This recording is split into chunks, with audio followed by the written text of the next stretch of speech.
घर जाना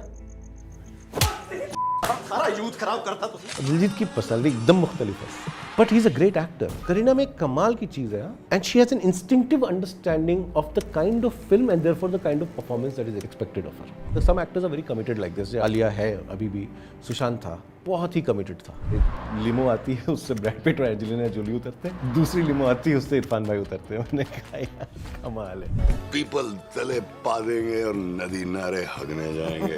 जिस मजे से वो कर रहे हैं, खुद ही आज मजे भी ले दिख रहे रहा है मुझे हैं, वो। खुद आपको लग रहा है मजे ले रहे हैं। हाँ। आपने बहुत सारे एक्टर के साथ काम किया है, one actor you really want to work with now? एक एक्टर जिसके साथ मैंने एज अ डायरेक्टर काम नहीं किया और कभी कर नहीं पाऊंगा, इस खान साहब, इरफान खान। मैं कोई बुद्धा उद्धा नहीं हूँ, नहीं, आपके पास लेकिन credibility- I don't think success and failure should be taken too seriously. You should have a healthy disrespect for it. ये दोनों बैठते ही नहीं थे, कुर्सी पे नहीं बैठते थे, ये मेरे पीछे खड़े रहते थे, मेकअप नहीं करती थी। मैं बोलता था कि थोड़ा सा तो कर लो यार। एक जन्म निकल गया इन बिहाड़ में था मरने से कायदा। मनोज भाई ऐसे ऐसे देखने लगते हैं कुछ, ही इज लॉस्ट समवेयर। बोलते यार this is where I shot the first day of Bandit Queen also. Manoj जो है वो किसी को आना था, देखता है, झड़प देगा, वो डांट देगा। I think casting is the biggest revolution that has happened in the last 20 years. We are all very happy because we won the case. मेरे चेहरे पे जो खुशी है वो खुशी से ज्यादा रिलीफ है। कहीं कहीं मेरे बैक ऑफ द माइंड मेरे को चल रहा था कि यार ये स्क्रिप्ट में प्रॉब्लम है। पहले Pankaj ji was playing Khalu Jaan, Irfan was playing Arshad role, Preity Zinta was. Hello, welcome back to another episode of Samsung Galaxy Book for Siri present The Bombay Dream with Mukesh Chhabra. एक ऐसा शो है जहां मैं बहुत सारे डायरेक्टर को आपके साथ लेकर आता हूं, उनसे कास्टिंग की बात करता हूं, उनकी लाइफ से जुड़ी बहुत सारी बात करता हूं। तो चलिए शुरू करते हैं हमारा आज का episode Samsung Galaxy Book for Siri present The Bombay Dream with Mukesh Chhabra.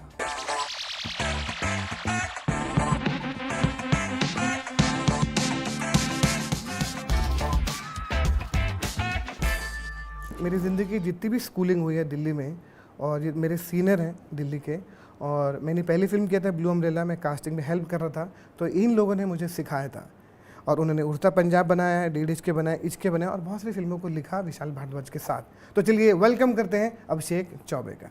अभिषेक भाई, पहली बात तो थैंक यू, क्योंकि मैं इतने सालों से आपको, मुझे लगता है कि मैं कॉलेज से लेके अब तक आपके साथ इतने सालों का रिश्ता है। लेकिन ना सब लोग आपको ना इश्किया के टाइम से जानते हैं, उससे पहले ऑफकोर्स जानते थे that you are associate in writing for so many film for Vishal Bhardwaj. Before that आपकी जर्नी के बारे में बताओ, दिल्ली कॉलेज, थोड़ा सा डिटेल में, क्योंकि लोगों को नहीं मालूम, सबको यही मालूम है Abhishek Chaubey from Bombay, Abhishek Chaubey Hindu college, NK Sharma, बहुत कुछ है। Yeah thanks, lovely to be here Mukesh, thanks for having me. हाँ, तो दरअसल मैं यूपी का हूँ, अयोध्या की पैदाइश है, बिहार और झारखंड में परवरिश हुई है, बोर्डिंग स्कूल में था हैदराबाद में, फिर दिल्ली आया। तो फिल्मों का चस्का तो बचपन से ही था। जनरली नॉर्थ इंडियन फैमिलीज सनीमचे होते हैं, तो फिल्म का एक माहौल था, बहुत बातें हुआ करती थी। मैं कितना सीरियसली ले रहा हूँ उन बातों को, उसका अंदाज़ा नहीं था मेरी फैमिलीज़ को। कहीं कहीं जब बोर्डिंग स्कूल में था हैदराबाद में, तब कहीं कहीं दूर धुंधले से ख्याल आने लगे कि भाई ऐसा कुछ किया जा सकता है लाइफ में, लेकिन हिम्मत नहीं थी किसी से बात करने की, किसी के साथ शेयर करने की। लेकिन जब दिल्ली आया हिंदू में, तो जो कि होता है ना आमतौर पे हर छोटे शहर का लड़का जब बड़े शहर में जाता है, हिंदू कॉलेज इतना बड़ा कॉलेज है, तो आपके होराइजन्स वाइडन होती हैं, आप कई तरह के लोगों से मिलते हो। वहाँ पे फिल्म सोसाइटीज़ थी, अंग्रेज़ी थोड़ी कच्ची थी मेरी, और मैं इंग्लिश ऑनर्स में था, लेकिन स्पोकन इंग्लिश कच्ची थी। तो उन लोगों के साथ हैंग आउट करना, अंग्रेज़ी सिनेमा देखना, फ्रेंच सिनेमा देखना, तो थोड़ा सा समझ में आने लगा। एक्टिंग का शौक था। क्या बात है, ये किसी को हाँ, मालूम नहीं है। ये ऐसा कि स्कूल कॉलेज में किया करते थे, स्कूल के दौरान किया करते थे, प्लेज में सब करते प्लेज थे, वेज करते रहते थे। मैं तो प्ले लिखे भी थे, नाटक लिखे भी थे स्कूल में, और किए भी थे। कॉलेज में भी थिएटर किया, इंग्लिश ड्रामेटिक सोसाइटी में एक प्ले किया, और फिर कुछ दोस्तों की वजह से एक्ट 1 के बारे में पता चला। पंडित जी के साथ 1-1.5 साल मैंने काफ़ी जूते घिसे, डंडे खाए। हम सब वहीं से, हमारा कॉमन कनेक्शन NK शर्मा में। तो एक्टिंग के बारे में थोड़ा बहुत अंदाज़ा तो हुआ, लेकिन सबसे बड़ा अंदाज़ा ये हुआ कि मैं नहीं कर सकता। सेल्फ असेसमेंट हुआ, सेल्फ असेसमेंट हो गया, लेकिन तब तक सिनेमा का चस्का लग चुका था। और मैं दिल्ली में जब फाइनल एग्जाम्स दिए अपने 3rd ईयर के, तो मैंने इंतज़ार नहीं किया रिजल्ट का, या आगे क्या करूँगा क्या नहीं करूँगा। मुझे पता भी नहीं था FTI बोल के कोई चीज़ होती है, फ्रैंकली। और मैं सीधे बॉम्बे आ गया अनरिजर्व टिकट पे। बॉम्बे आया तो पता चला FTI होता है, लेकिन उस साल स्ट्राइक पे था। सम थिंग्स नेवर चेंज, तो जेवियर्स इंस्टीट्यूट ऑफ कम्युनिकेशंस है अपना, वहाँ पर मैंने दाखिला लिया और रहने की जगह मिल गई। कोर्स तो खैर क्या ही किया, मतलब कुछ याद नहीं है, मैंने कुछ सीखा भी हो वहाँ पे, लेकिन बॉम्बे एक शहर समझ में आने लगा। काफ़ी दोस्त बने। आते ही मैंने पहली फिल्म जो देखी थी वो सत्या थी, तो एक रेवोल्यूशन हो गया कि यार क्या फिल्म है, because Satya is a bit of a revolution, right. हम सबकी ज़िंदगी में सबके बहुत इंपॉर्टेंट फिल्म है। तो लगा कि यार ये तो किया जा सकता है, हम सिनेमा में काम करेंगे। और सीधे उसके बाद मैं पटक गया महाकाली में, महाकाली केव्स में सीधे पतन जो हुआ एकदम सीधा एकदम सीधा एक 350 की बरसाती में आ गया मैं, 350 स्क्वायर फीट की। और वहाँ से जर्नी शुरू हुई। मेरी मुलाकात हुई गुरुदेव भल्ला जी से। हाँ। गुरुदेव भल्ला जी उस ज़माने में एक फ़िल्म बना रहे थे अभिषेक बच्चन के साथ, शरारत। और ये मेरे ख्याल से अभिषेक की ये सेकंड फिल्म या थर्ड फिल्म थी, वन ऑफ अर्ली फिल्म्स। तो उसमें again as a runner, gofer. जैसे लिटरली 98-99 के आसपास। 99। तो 99 दिसंबर में मैंने उनको ज्वाइन किया। I was the only assistant there. मुझे कुछ नहीं आता था, मतलब कुछ नहीं आता था। फिल्में देखी बहुत थी, बहुत सारी फिल्में देखी थी, उसको क्रिटिकल एनालिसिस भी किया था अपने हिसाब से। उस समय तो गूगल था नहीं, तो हम लोग खुद ही बैठ करके अपनी कलम से लिखा करते थे कि कैसा लगा फिल्म देख करके, क्या लगा, दोस्तों के बीच डिस्कशन करना, ये सब बहुत होता था। लेकिन technically had absolutely no idea, and that is true when I joined the film also, Shararat. कोई अंदाजा नहीं था मुझे। वहाँ से जर्नी शुरू हुई बेसिकली। तो भाई फिर आपकी पहली फिल्म जब हुआ तो वो बताओ प्रोसेस इसके हैं, क्योंकि पहली फिल्म बनाना और पहली फिल्म में नसीरुद्दीन शाह, ये सब मंजू कलाकार को डायरेक्ट करना, और आपने उससे पहले आई थिंक शॉर्ट फिल्म भी नहीं बनाया था आपने मुझे बोला। कुछ नहीं बनाया था। तो वो बताओ, that was a beautiful film, like Madhuri Dixit, हम जिन लोगों को हमने स्क्रीन पे देखा होगा उस टाइम पे, उनके साथ फिल्म बना, वो बताओ थोड़ा। एक दिन विशाल जी ने बोला कि आकर के बुलाया, और उन्होंने एक शॉर्ट स्टोरी कोई पढ़ी थी, ये कमाल की फिल्म है, इसको लिखते हैं। और हमने literally like 3 months time we wrote a script called Romanchak. और इस दौरान ये फिल्म लिखी हम लोग, वी आर वेरी हैप्पी, बड़ी एक्साइटिंग सी थ्रिलर थी। लेकिन ये मिस्टर मेहता मिसेस सिंह बंद हो गई और ओमकारा शुरू हुई, तो वो थोड़ी छूट गई वो फिल्म, क्योंकि हम ओमकारा में बिजी हो गए। एंड ओमकारा में फिर परेशानी ये हुई कि बड़े छोटा टाइम, लिखने और शूटिंग के बीच में वक्त था नहीं। तो Vishal requested me to join as an associate, helping with the shots and all that. तो मैं उसमें चला गया। तो ओमकारा के शूट के दौरान विशाल ने एक सजेशन दिया कि यार वो रोमांचक स्क्रिप्ट तो बड़ी कमाल की है, विल यू डायरेक्ट इट? तो मैंने कहा यस व्हाई नॉट। तो वहाँ से वो जर्नी शुरू हुई, when I started I thought कि अब मैं ये फिल्म बनाऊंगा। लेकिन ड्यूरिंग दैट जर्नी ना, जब वो सब हो रहा था, कहीं कहीं मेरे बैक ऑफ द माइंड मेरे को चल रहा था कि यार ये स्क्रिप्ट में प्रॉब्लम है। कहीं कहीं मेरा उस फिल्म से मन उचटने लगा था। और उसी दौरान मुझे एक आइडिया आया था, जो कि इश्किया का बीज था। और ये आया यूँ था कि मैं एक घर पे एक शादी में गया था। तो हम बड़ी ट्रेडिशनल, बड़ी ऑर्थोडॉक्स फैमिली से आते हैं। तो उसमें मैंने देखा कि शादी होते होते 3:30-4 बज जाते सुबह के, और दूल्हा दुल्हन बेचारे दोनों बड़े थके रहते। तो मैंने एक इमेज देखी कि दुल्हन है और वो अपनी ही शादी में सो गई है। तो imagine such a random image give me an idea. और आइडिया ये था कि कि if you look at that part of the world, women are it's a very conservative society. When घूंघट रहता है, जिस तरीके से वो पूरे घर परिवार में नजर आती हैं, एकदम बैकग्राउंड में रहती हैं, you don't see their face, you just hear their feet walking here and there in the pile. ऐसा आपको लगता है कि this is a male dominated household, which is partly true also, which is a male dominated, but if you see the inner workings of the household, जब रात हो जाती है और पति और पत्नी के सर जो है तकिया के ऊपर होते हैं, तब पावर किसकी होती है? मुझे कहा ये जो साइलेंट पावर है विमेन की, how they actually run the household, well men think they are running it but they don't.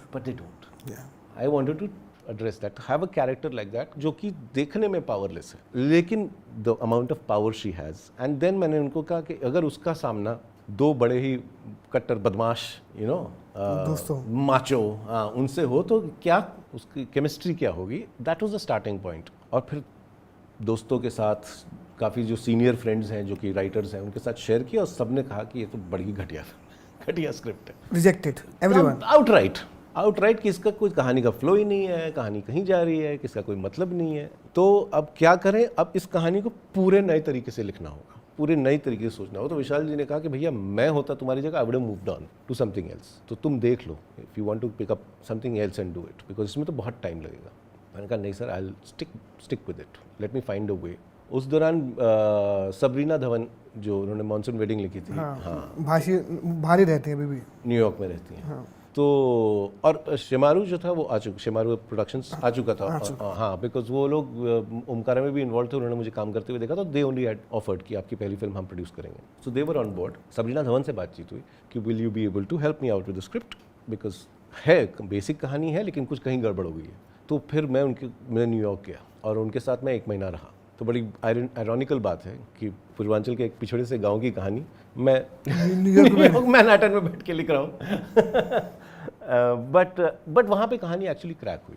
जो एक मेन चीज़ जो क्रैक होनी थी वो वहाँ पे क्रैक हुई। वक्त लगा लेकिन वहाँ क्रैक हुई और उसको क्रैक करना। उसके बीच में कास्टिंग वास्टिंग भी हुई थी। पहले पूरी अलग कास्टिंग थी उसकी। पहले Pankaj ji was playing Khalu Jaan, Irfan was playing Arshad role and at various points Lara Datta was approached but Preeti Zinta had read the earlier draft and liked it a lot and she was on board. तो यहाँ मैं New York गया बड़ा खुश होकर के कि ये कहानी क्रैक हो गई है, तो बहुत मज़ेदार बात है। वहाँ से खबर आई कि प्रीति हैज़ लेफ्ट द प्रोजेक्ट और इरफान भाई उस समय न्यूयॉर्क में ही थे, तो उन्होंने मुझे फ़ोन करके बताया कहाँ हो गुरु, तो उन्होंने बुलाया मुझे और बहुत ही आलीशान से होटल के 50th फ्लोर में। मुझे याद है मैं फटी हुई जैकेट फटी हुई जीन्स में बाहर खड़ा हूँ वॉल्डोर्फ एस्टोरिया टाइप के होटल में और एक लिमो आती है उससे ब्रैड पिट और एंजेलिना जोली उतरते हैं, दूसरी लिमो आती है उससे इरफान भाई उतरते हैं। मैंने कहा यार कमाल है। फिर उनसे मिलने उनके होटल में गया तो वहाँ पे उनको बेसिक कहानी सुनाई, तो उनको भी लगा कि जो चेंज हुआ है वो उनके कैरेक्टर के पक्ष में नहीं है। तो मुझे पहली बार सेंस में आया कि perhaps he might not do it. So while wonderful things happened on the script, terrible things happened behind the scene. तो जब मैं बॉम्बे आया तो फिर वो क्लियर हो गया कि प्रीति नहीं है, इरफान नहीं है, हाँ खान साहब भी नहीं कर रहे हैं। डिसीजन यही लिया गया कि लेट्स फर्स्ट गेट कृष्णा, तब आगे बात करते हैं। और उस ज़माने में फिर विद्या की बात आई, काफ़ी लोगों से गुजर के फिर विद्या की बात आई। Vidya immediately on the first narration said yes and Naseer bhai became an obvious choice obviously. और नसीर भाई को स्क्रिप्ट पे बस नसीर भाई से मेरी रिलेशनशिप थी पहले से, मकबूल के वजह से। मकबूल में थे, ओमकारा में थे, तो काफ़ी टाइम स्पेंड किया होता। तो I sent in the script myself and he called me and said, "Are you sure you want me?" I said, "But why are you asking this question?" मैंने कहा मैंने रोमांस नहीं किया कैमरे के सामने में बहुत। मैंने कहा सर और क्या किया था उन्होंने और क्या किया and then Arshad came on board of course. अभिषेक भाई हमारा जो अगला सेगमेंट है वो है बियॉन्ड द बुक।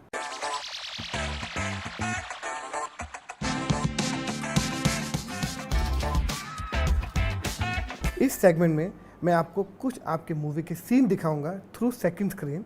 मैं जो सीन मेरे गैलेक्सी बुक 4 प्रो 360 पर प्ले करूंगा वो सेम सीन आपके गैलेक्सी टैब S10 अल्ट्रा पर दिखाई देगा। तो चलिए शुरू करते हैं हमारा अगला segment beyond the book. Tommy नु हाजिर करो। ਉਹ ਤੇ ਕੱਲ ਰਾਤੀ ਲੰਡਨ ਚਲਾ ਗਿਆ।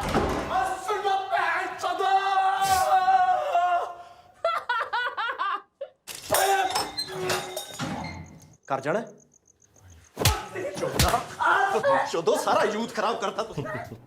हाँ भाई, तो ये जो पहला वाला है ना, हाँ जी, I think funniest scene of the film. इसके पहले एक होता है वो कि सतीश कौशिक साहब आते हैं और कहते हैं कि क्या हो गया जी, देर सवेरा आ गए हो आप लोग, सब ठीक है कि नहीं? बोले टॉमी को हाजिर करो। बोले टॉमी वो तो लंदन चला गया। और फिर हम देखते हैं टॉमी अंदर पगलाता है और एंट्री लेते हैं। बाहर नहीं, पहले एंट्री के पहले इस मोमेंट के पहले कि बाथरूम में वो है और वो अपने आप अपने कमोड में पॉट में अपनी रिफ्लेक्शन लेके उससे बात करता है। बाहर कट करते हैं, वो चिल्ला रहा है अंदर। तो फर्स्ट थिंग सतीश कौशिक से सोहेल नैयर जो है उसको कहते हैं कि टॉमी लंदन नहीं गया।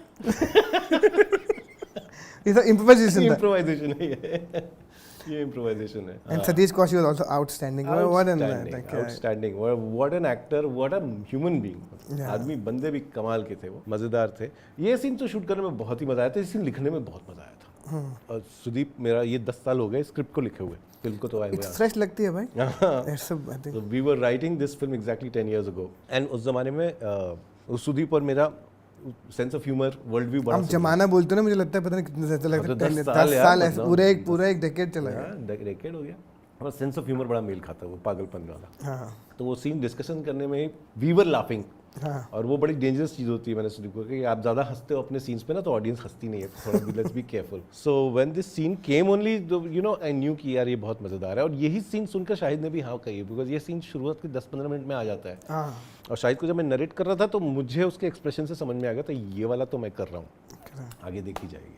सो this was one of the fun scenes. इसमें इस सीन की शुरुआत होती है किससे? ईशान खट्टर से। ये जब सीन शुरू होता है, ये पार्टी का माहौल है ना, हाँ, जंगल के, तो एक लड़का है जो पार्टी में घूम के जा रहा है, वो ईशान होता है। वो ईशान है 17-year-old Ishan, who was an assistant director on उड़ता पंजाब। तो मैंने कहा चल तेरे को ब्रेक देता हूँ मैं।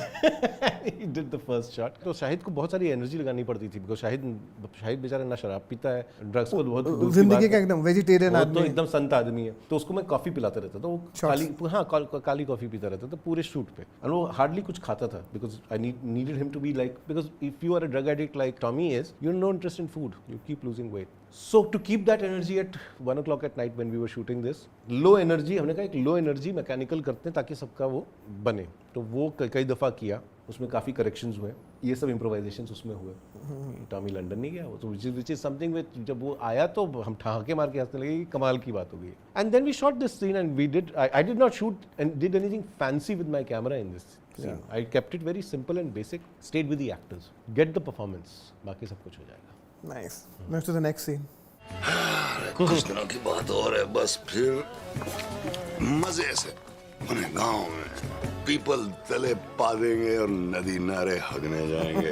क्या डंडी डंडी हवा लगेगी पिछवाड़े में। तेरी हरामजदगी का अंदाजा तो मुझे था, आप समझदार लगते थे मुझे, पर एक नंबर के चूतियम सल्फेट निकले। बस वाला सीन, बस वाला सीन आई थिंक मेरे ख्याल से ना ये नसीर भाई की सबसे फेवरेट लाइन्स थी फिल्म में। जिस मजे से वो कर रहे हैं, खुद ही आज मजे भी ले दिख रहा रहे है मुझे हैं, वो। खुद आपको लग रहा है मजे ले रहे हैं। हाँ, ये जो पूरा ये सीन है, ये सीन और इसके पहले का जो सीन है, वहाँ से जो कहानी शुरू होती है, और ये मुझे लगता है इस फिल्म का हाई पॉइंट है। यू नो, ये पूरा सीक्वेंस ही जो है, उसके बाद दिल तो बच्चा जी आता है गाना। हाँ, correct। और मुझे लगता है ये फिल्म का हाई पॉइंट है, जो सबसे मजेदार फिल्म इस दौरान होती है।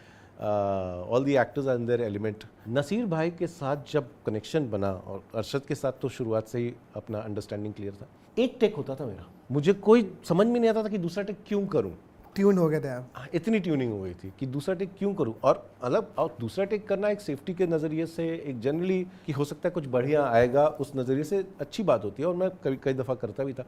लेकिन मेरे ख्याल से 2 या 3 से ज़्यादा कभी टेक करने की ज़रूरत ही नहीं पड़ती थी, और कई बार झूठ बोल के दूसरा करना पड़ता था मुझे। ऐसे कुछ करना तो पीछे वो बंदा आ गया, पीछे वो लाइट जो है टेढ़ी हो गई, ऐसा कुछ झूठ बोल के क्योंकि ऐसी ट्यूनिंग हो गई थी, ये दोनों अब इतना रम गए थे, नसीर, स्पेशली नसीर और Arshad, more than anybody else, they used to get it like this. तो ये वो दौरान था सबसे, it was the creamiest phase of the shoot where everybody was on wavelength, you know. और ये हम शूट कर रहे हैं वाई के बस अड्डे में, तो बाहर पूरी बसोड़ी चालू है, पता नहीं लगता है कि शांति है। शांति है। नहीं, तो मुझे याद है एक दफ़ा कुछ रोड के सीन्स हो रहे थे, तो वैसे रोड के सीन्स में you know crew is high stress environment होता है, और मैं नसीर भाई गाड़ी में बैठे हुए थे, ड्राइव कर रहे थे, और मैं नसीर भाई को शॉट के जस्ट पहले समझा रहा था कि ये सीन का मतलब क्या है, कि ये सीन का पूरा इस कहानी के संदर्भ में इसका मतलब क्या है। मैंने बहुत लंबे 2-3 मिनट तक उनको समझाया। नसीर भाई ऐसे ऐसे सुन रहे हैं, बोलते बेटा वो सब तो ठीक है, करना क्या है।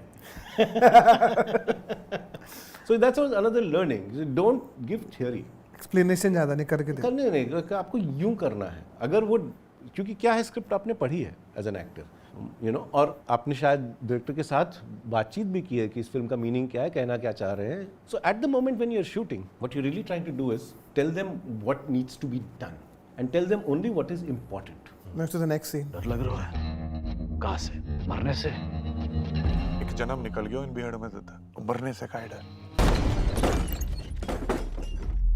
हराम की नौकरी, ठीक का जंजाल। मनोज भाई और सफशान। हाँ, इनफैक्ट इतनी देर हमने बात की मनोज भाई के साथ। मैं बात उनके लिए वेट कर रहा था मैं सीन के। मनोज भाई से, लेकिन कहते हैं ना देर आए दुरुस्त आए। मनोज भाई से मेरी पहली मुलाकात तब हुई जब मैंने ऑलरेडी इस इंडस्ट्री में कुछ 15 साल बिता दिए थे। Everybody is aware of the legend that he is, of course I was also aware, you know, and किस्मत की बात है कि कभी काम नहीं हो पाया। जबकि विशाल जी और मनोज भाई बड़े अच्छे दोस्त भी हैं कॉलेज के ज़माने के, लेकिन जस्ट नहीं हुआ, वो भी नहीं कर पाए। तो जब सोनचरिया आई, हनी और मैं मिलने गए उनसे, और उनको पहले स्क्रिप्ट दे दी, और उन्होंने कहा कैरेक्टर कौन सा है। मैंने कहा सर ये सुशांत कर रहा है और ये भूमि कर रही है, बाकी आप देख लो। बाकी आपको जो पसंद आए आप कर लो, क्योंकि उसमें बचे थे रणवीर शोरी का या आशुतोष जी का या यू नो दद्दा का, जो उन्होंने किया। मैंने कहा ये 3 पार्ट है, आप देख लो आपको क्या मन कर रहा है करने का। जबकि मैं सीक्रेटली चाहता था, I wanted him to do Dadda only, but this was the first time I am meeting him and I didn't want to give him the impression that मैं बड़ा ही मतलब कुछ वैसा वाला हूं। मैंने कहा सर आप and you never met him socially also? Never met him, never person, मैंने सिर्फ फिल्मों में देखा उनको, जाती जिंदगी में कभी मुलाकात नहीं। जबकि जब भी उनसे बात करता हूँ आपके बारे में कई, because we became the best of friends since then. ये 7-8 साल हुए हैं, लेकिन ऐसी खतरनाक दोस्ती हो गई है। तो उन्होंने दद्दा किया and I had the most wonderful time working with him. You know, ऐसे किस्से आते थे सुनने में कि भाई मनोज जो है बहुत ही पैशनेट आदमी है, और वो किसी को आना ताव देखता है, झड़प देगा, वो डांट देगा, ये कुछ कुछ भी नहीं है यार। ये तो थर्ड लोग बातें इतनी होती है Yeah, तो कुछ नहीं है, एकदम कुछ नहीं, most sorted, genuine actor. jovial, हंसी मजाक चल रहा है सेट पे, and very focused on his job, never lose sight of what he needs to do. Terrific actor, he's a legendary actor मेरे ख्याल से या of this generation, and कोई उस लाग लपेट नहीं है यार, आराम से काम कर रहा है बंदा। So I really got along. In fact, Sonchiriya में उन्होंने क्या 25 दिन शूट किए वो। या He was there for about a month, but it just flew by. और एक सीन करने में मजा आया उनके साथ। थोड़ी बहुत तैयारी की थी, 2-3 रीडिंग्स की थी, 1-2 दिन वर्कशॉप में आकर के उन्होंने थोड़ा वक्त बिताया था। That's it. और इतनी कमाल की बात है, सोनचिड़िया का पहला दिन है शूट का, उनका। हाँ हमारे कुछ 10-15 दिन हो गया है, उनका पहला दिन है, हम सीन शूट कर रहे हैं और बीहड़ में ही बैठे हैं और सामने एक छोटा सा तालाब है, बड़ा ही छोटा सा। तो सीन को डिस्कशन हो गया, हम शूट करने वाले हैं, मनोज भाई ऐसे देखने लगते हैं कुछ, ही इज लॉस्ट समवेयर, जैसे क्या हुआ?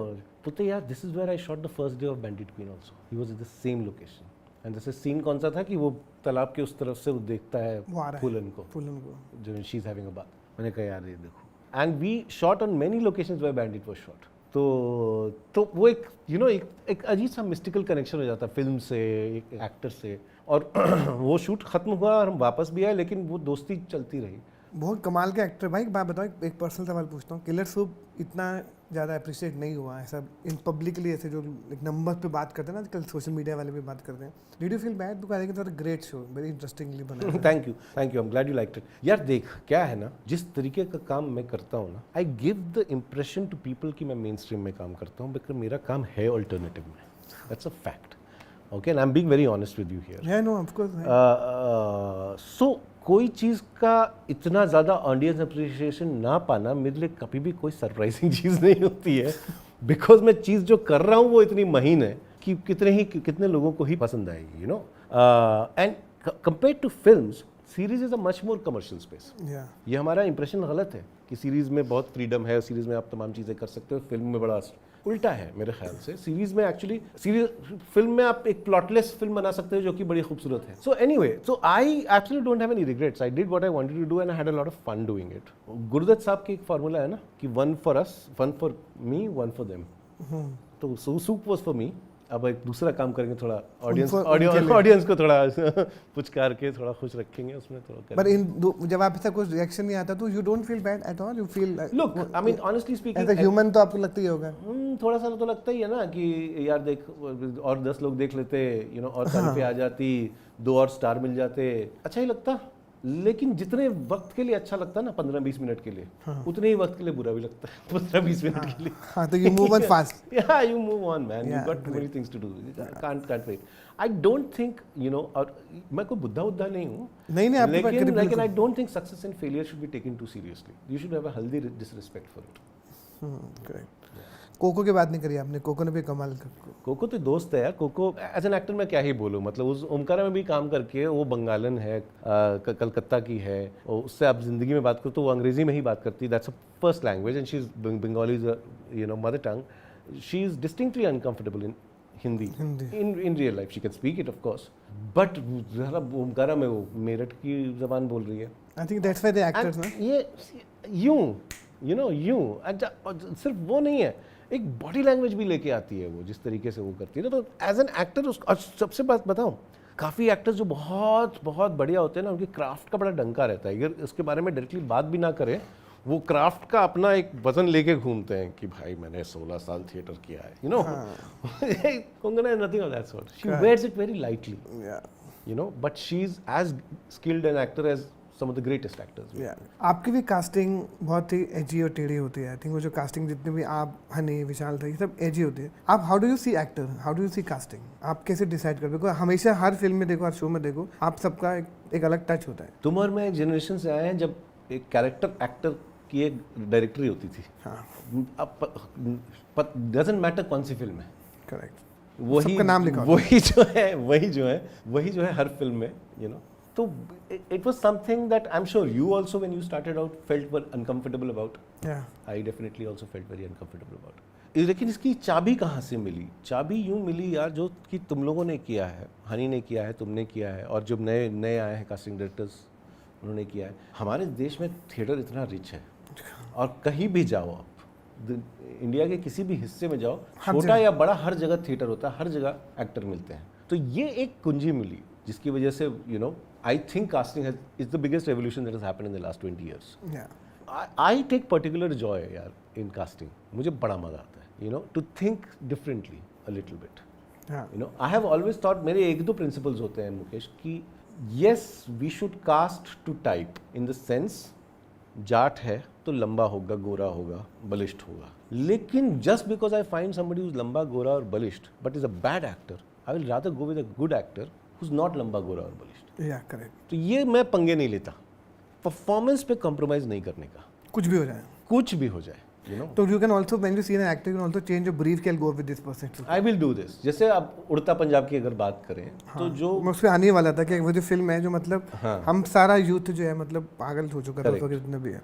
तो कास्टिंग के बारे में स्पेसिफिकली बात करें तो जो दिलजीत का कैरेक्टर था सरताज, तो जो हमने कंसीव किया था सुदीप और मैंने, he was supposed to be a mountain of a man, 6 foot का जट सरदार जिसकी आवाज भी थोड़ी वजह से होते हैं ना, जिनकी जैसे हमारे दिमाग में पंजाबी आते हैं, पंजाबी ग्रफ कॉप, तो वो था दिमाग में। और जब कास्टिंग हुई तो दिलजीत आया, और दिलजीत की पर्सनालिटी एकदम मुख्तलिफ है, he is the sweetest soul, gentlest soul, but he is a great actor and he is an actual सरदार।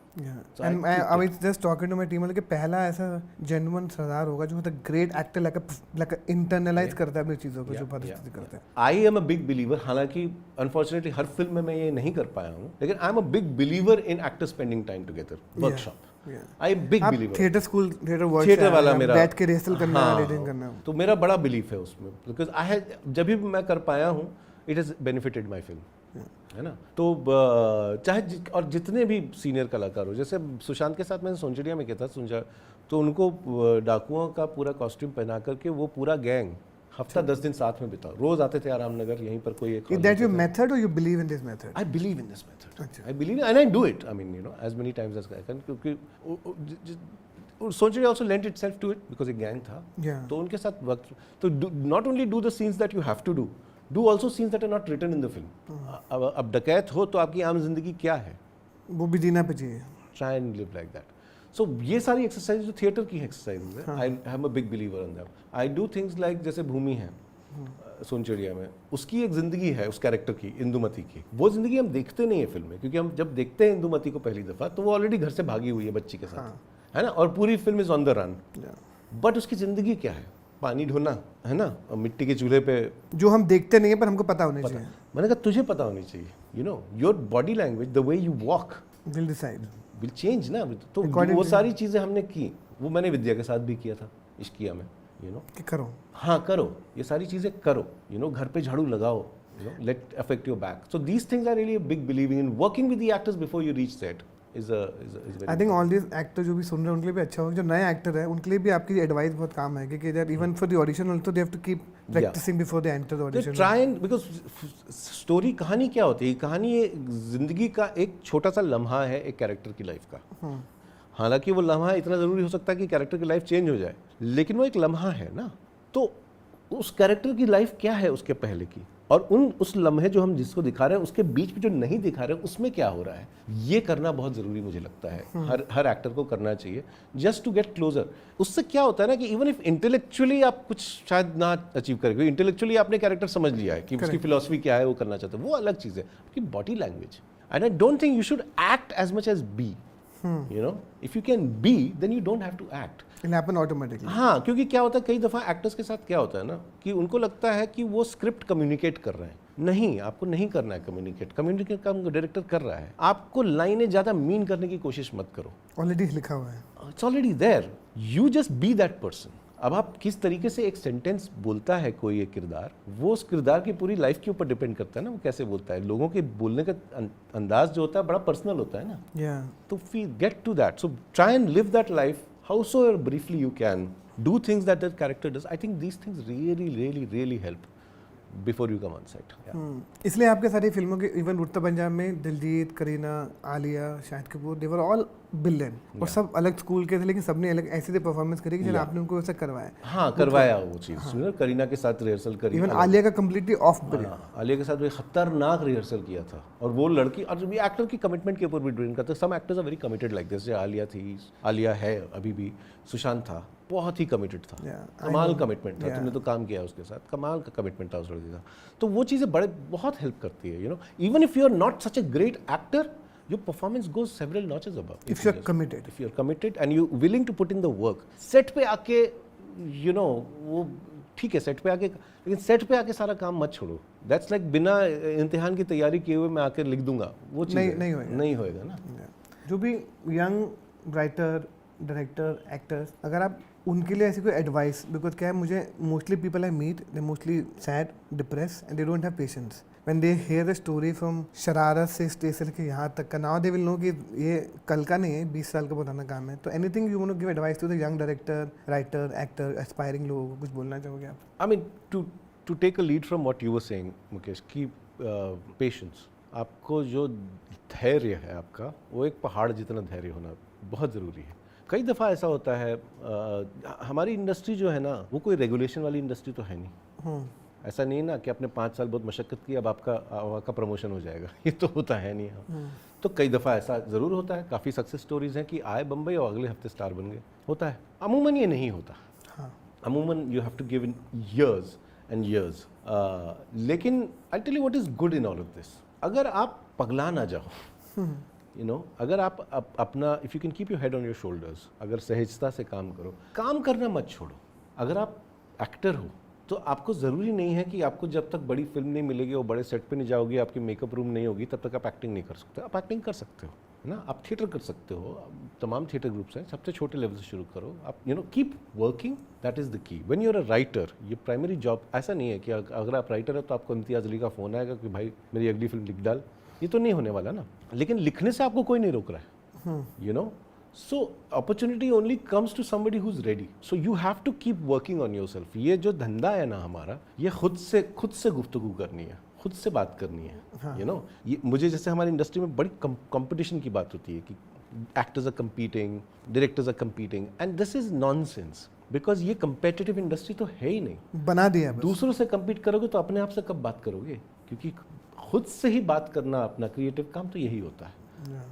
आपने बहुत सारे एक्टर के साथ काम किया है, one actor you really want to work with now, क्या इसके साथ एक बार काम करना है? किया नहीं है जिसके साथ, एक एक्टर जिसके साथ मैंने एज अ डायरेक्टर काम नहीं किया और कभी कर नहीं पाऊंगा, इस खान साहब, Irfan Khan, and that's a regret. I just don't know what to do with it, because I feel यहाँ पर कुछ लगता है, because as an assistant director मैंने मकबूल में काम किया था उनके साथ, और बहुत दोस्ती हो गई थी, बहुत ही दोस्ती हो गई थी। वो घर पे आते थे, मैं ओशिवारा में रहता था और वो घर पे आते थे हर शाम। मैं उस घर पे गया 1 BHK जो है, तो वो तब रहते थे मलाड में रहते। तो क्या कर रहे हो गुरु, और आ जाते थे, और फिर आकर के हम लोग बैठे, चाय वाय पी, कुछ गाने वाने सुने, मेरे से सारी CDs बंद करवा के वो लेके जाते थे। और हमेशा से एक प्रॉमिस थी कि साथ में काम करेंगे। इश्किया में ऑलमोस्ट किया, 1.5 इश्किया भी स्क्रिप्ट सुनी उन्होंने, कि मैंने सर आपके लिए कुछ है नहीं, मतलब मैं आके सुनूंगा यार उसमें क्या। तो एक हमेशा से था कि उनके साथ काम करने का, लेकिन आई डोंट नो। हमारा जो अगला सेगमेंट है वो है यादों का पिटारा। मैं आपको आपकी बहुत सारी पिक्चर दिखाऊंगा, आपके दोस्तों के साथ, आपके सेट के दोस्तों के साथ, आपकी फिल्म इंडस्ट्री के दोस्तों के साथ, बस सिर्फ आपकी यादों को ताज़ा करने के लिए। तो चलिए शुरू करते हैं हमारा अगला सेगमेंट, यादों का पिटारा। Look at you, looking very judgemental looks I am giving to, you know. ये दोनों जो कलाकार है ना, सयाजी सिंधिया, हाँ, एक तो मैंने जैसे गजराज और मनोज भाई के साथ काम किया हंगामा में, और इसमें काम किया सयाजी। ऐसा लग रहा था, एक तो दोनों यार हैं, हाँ, दोनों बड़े अच्छे दोस्त। शूल के टाइम से शूल की बड़ी कहानियां मुझे सुनने को मिलती थी, और लेकिन वो जो उनकी जो रिलेशनशिप है, that used to come in very handy in the relationship they have as characters in the show. तो कोई आप बड़ी बेबाकी के साथ उनके साथ बात कर सकते हो, बड़ी बेबाकी के साथ कुछ भी बोल सकते हो, there is no censorship, you know. ऐसी कोई सीमा रेखा नहीं है जो आप लांघ नहीं सकते, आप बिंदास होकर बात कर सकते हो। तो वो बड़ा मजेदार था। It was always fun when I was working with these two guys, and ये तो रिहर्सल चल रही है, ये बड़ा मजेदार सीन है जिसमें Sayaji eventually takes out a chappal, तो वो बड़ा मजेदार सीन है। और I think Manoj is terrific in this show, and this is happening and it's raining also. Soup की पूरी शूटिंग में बारिश होती रही है, तो करेक्ट। तो कोविड भी चल रहा था, कोविड भी चल रहा है और बारिश भी हो रही है non stop. It was quite a difficult shoot. This is at her clinic. Yes. Preet Sani's clinic. Kareena has this expression na, that she's going to fuck up what I'm saying. But you know, that's not true. She actually listens very carefully. Yeah. Uh, केवल while listening she's also imagining है दूसरी या बात। और दूसरा इसके इस film के बारे में कमाल, तो दिलजीत और करीना दोनों कभी सेट पे बैठते नहीं थे। जनरली क्या होता है ना, एक्टर अपना टेक देता है या शॉट देता है, शॉट ओके हो जाता है, जाके वैनिटी में या तो वैनिटी चला जाता है या फिर पीछे बैठ जाएगा सेट में, पीछे अपनी किताब लेकर के या कुछ।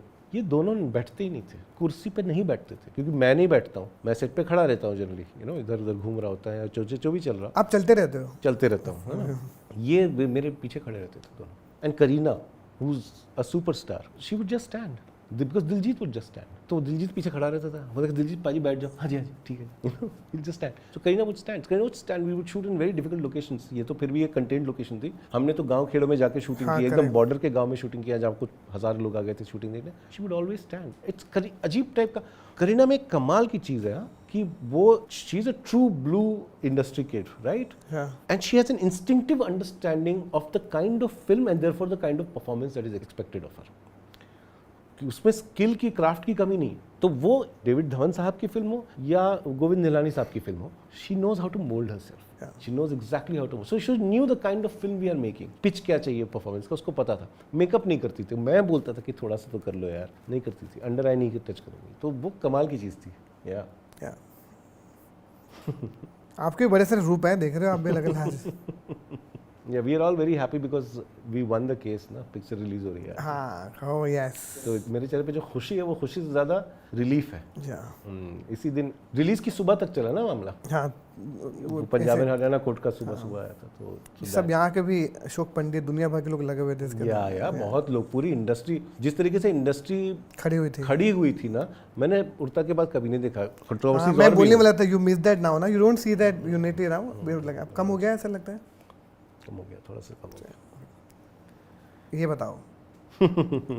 ये हम सातारा में हैं जहाँ तक मुझे याद है, और मेरी जवानी के दिन है ये। So yeah so this is the scene we are shooting on the streets. एक मोन्टाज सीक्वेंस चल रहा था जहाँ तक मुझे याद है, and you know I get along very well with Arshad. उसका got a crazy sense of humour, बहुत ही मजेदार है। 24 घंटे नॉन स्टॉप। उसका ये है ना कि मेरे तरकश में निकालते जाऊंगा, पता नहीं कौन सा लगे, कोई में तो हंसेंगे लोग ऐसे, मतलब ऐसे स्टूपिड जोक भी होंगे, लेकिन कुछ ना मारते रहेंगे। हाँ, वो मारते रहेगा। ये दिस सीन, ये जो सीन है ना, it's one of my most favourite in terms of process. जो प्रोसेस बना था, मतलब मेरे दिमाग में जो प्रोसेस था ही, बट जिस तरीके से हम ये सीन शूट कर पाए थे ना, इतना ऑर्गेनिक था ना ये, कि हम एक बीहड़ के जो छोटी छोटी चोटियाँ होती है ना, तो उसके ऊपर थे और ये तमाम एक्टर्स थे, और यू नो रिहर्सल करते गए। मैंने ये कुछ 4.5-5 पेज का सीन है, मैंने कभी भी कट्स नहीं किए इस सीन में, मैंने हर बार पूरा सीन किया है। बार बार करते थे, बार बार वो पूरा 5 पेज का सीन सारे एक्टर करते थे थिएटर के तरीके से, पूरी everything is a full take. अब कैमरा क्या कर रहा है तुम उसकी परवाह ना करो, तुम बस करो। तो कभी कैमरा ये पूरा जो परफॉर्मेंस होगा ये सुशांत के लिए है, कैमरा सुशांत को कर, ये पूरा शौरी के लिए, ये पूरा दिवाकर के लिए, ये पूरा वाइड के लिए, यू नो वाइड के 3 एंगल। इतना कमाल का प्रोसेस है ना ये एकदम ये हुआ क्यों, जैसे हमने जिस तरीके से वर्कशॉप करी थी ना, तो हर एक्टर को ज़मानी फिल्म याद है, और सिर्फ हमारी अपनी नहीं, मतलब अपने सीन पे इन्वॉल्व नहीं थे, दूसरों में भी इन्वॉल्व थे, क्योंकि ऐसे महेश बलराज, दिवाकर, सुशांत एंड शौर्य, सब लोग कैसे कर रहे हैं। सब ये देखो, ये जिसके लिए आप बम्बई आए थे, करेक्ट? मतलब आप बॉम्बे आते हो इसके लिए आते हो। या एग्जैक्टली, ये 1.5 की शूट है, ये बम्बई में ही हो रही है, आई थिंक आरए में। भाई स्टाइलिश बहुत हो आप, तो कभी कैप, कभी ग्लासेस, कभी हैट, आपके है कुछ तो है। आखिर के कुछ दिन है उड़ता के, मैं काफ़ी I am also very tired right now, I just want to go home, and last few days as far as I remember of the shoot. या यू नो, मैं हमेशा आपसे बात करते हुए पता नहीं क्यों डरता हूँ, शायद आप मेरे हमेशा पहले मेंटोर रहे हैं। अच्छा लगा कि आपसे बात करके, thank you very much for doing this. मुझे पता है आप बहुत कम इंटरव्यू देते हैं, बहुत कम बात करते हैं, पर आपने मेरे लिए किया, thank you very much and all the best. आपके नेटफ्लिक्स के साथ और भी सीरीज़ शुरू होने वाली हैं, बहुत सी फिल्में शूट होने वाली है, और एक बहुत कमाल की बड़ी पिक्चर शूट होने वाली है जो मैं कास्ट कर रहा हूँ। तो वेरी वेरी वेरी एक्साइटेड आपके साथ और काम करने के लिए। हमने आपकी एक बहुत प्यारी फोटो ली है और उसको और भी सुंदर स्केच में कन्वर्ट किया है using Samsung Galaxy tab S10 ultra portrait studio feature. ये और भी अच्छा लगेगा अगर आप उस स्केच पर अपने ऑटोग्राफ दे दें।